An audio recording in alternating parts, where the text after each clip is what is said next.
Air France KLM, Renault, deux fleurons industriels français, deux géants qui viennent de vivre une année noire. Alors que le coronavirus se propageait, les avions tricolores se vidaient.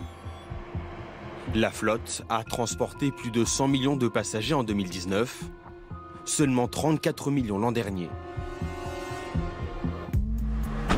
Déjà touchée par une baisse des ventes avant l'épidémie, la marque aux losanges s'est écroulée. Elle n'a vendu que 2,9 millions de véhicules en 2020, 21% de moins qu'en 2019. Bon voyage! Pour ces deux groupes, la chute est abyssale et les pertes colossales. 7 milliards d'euros pour Air France KLM, 8 milliards pour Renault. L'aéronautique et l'automobile, victimes majeures de la crise. D'autres secteurs sont aussi frappés de plein fouet.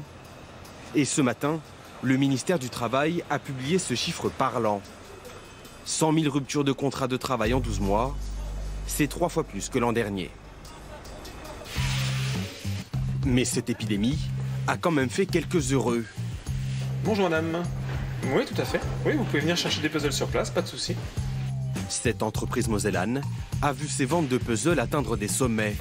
1 million de boîtes distribuées en France et en Allemagne pour un chiffre d'affaires en augmentation de 60%. Eh bien, depuis le premier confinement, donc en mars 2020, eh bien, notre activité a littéralement explosé avec des ventes bien supérieures à ce qu'on attendait. Et donc, cette hausse d'activité nous a permis d'envisager la mise en place d'une production en France pour que nous ayons un stock plus important en permanence sur nos marques.